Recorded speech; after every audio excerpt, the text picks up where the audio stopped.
From a small town in Kentucky to a glamorous lifestyle in New York City, Miss USA 2006, Tara Connor began living out her dream come true. But with her success came excessive partying and addiction to alcohol. As her reign comes to an end, Connor told Harry Smith about the stay in rehab that gave her a second chance. How long have you been out of rehab? 2 months, month and a half. It's been a while. 6, 7 weeks, something like that? It's been a while, yeah. I've been so busy that I don't know, I've been all over the place. Yeah. Serious question right off the top. Okay. Have you stayed sober? I have. Yeah. I have 100 days sober today. 100 days today? Uh-huh. Good for you. Yeah. Good for you. Are you really in one day at a time? Yeah, I have to take things one day at a time. There's so many things that I could be projecting on right now and having anxiety about, and, because it's a huge transition. And typically, addicts and alcoholics are afraid of change, but I'm really just ready to embrace every day and see how it works out. And, it's going really, really well so far. I remember that news conference with Donald Trump. Mm-hmm. Did you know then you were addicted to alcohol? No, I was in complete denial during the news conference. Right. I was in complete denial probably about a week and a half into rehab, and then that's when I figured it out. It's like, this person over here is crazy, and I'm just like them.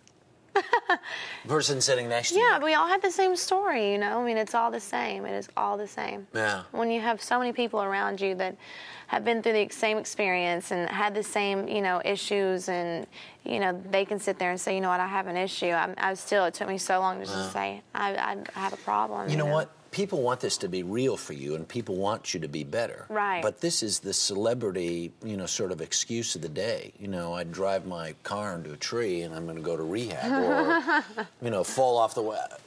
How do you know this is real for you? How do you know you've got your life straightened out? For me, it wasn't a publicity thing just to say, hey, I'm going to go to rehab and it'll all go away. It wasn't that at all, because I had the option, resign or go to rehab for 30 days. Yeah. And I took the rehab because obviously I thought God's put me here for a reason. I'm not just going to have to go to rehab for no reason whatsoever.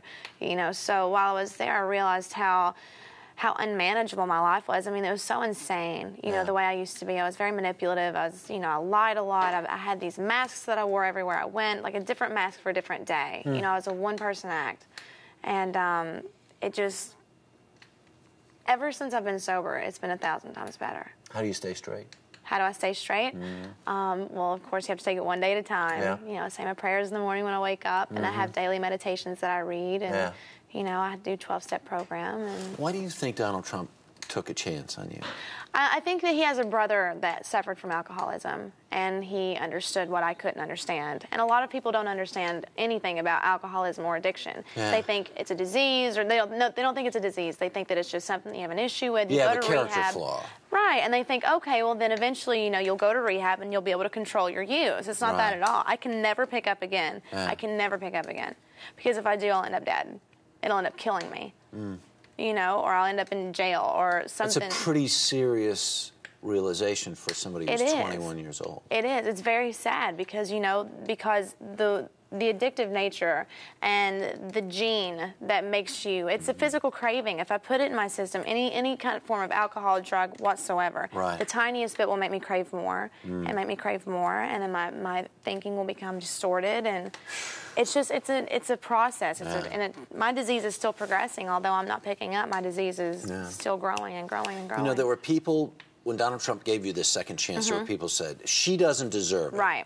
She blew her opportunity. And when you were in rehab, and even now, you spent so much time in the pageant system. Right. As a teen contestant, as a, Miss Kentucky, everything else, to have achieved everything you sought out to achieve. Right. Do you know why you blew it? No, I mean, to me, it was an ongoing process that made me blow it, if you want to call it that. And a lot of people do have a strict opinion about, she shouldn't have deserved a second chance. She shouldn't have gotten a second chance. Right.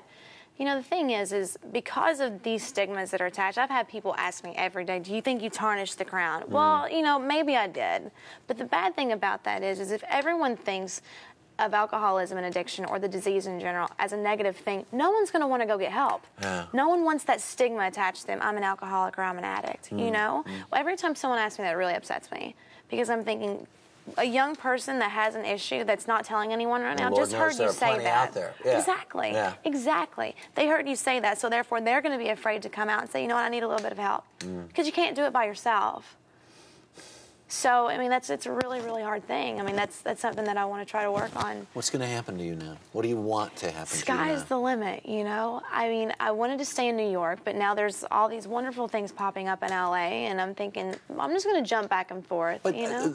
but that is not so sunny and rosy either. I mean, people have said, you know, oh, you could pose for Playboy and all this other stuff. I mean, you have some serious choices ahead of you. Oh, I have some amazing choices. The great thing is I have opportunities left and right, you know? It's just, I'm just going to take the path that I think is the right path for me.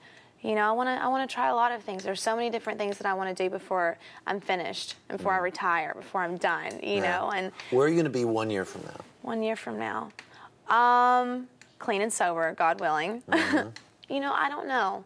I don't want to project on it. You know, there's talk of Broadway. There's talk of doing correspondent work, like on the Tire Show. There's talk of, you know, getting into some music. I plan on writing a book. You know, there's a lot of different things that I want to do. Well, you have a story to tell, that's for sure. I definitely have a story to tell.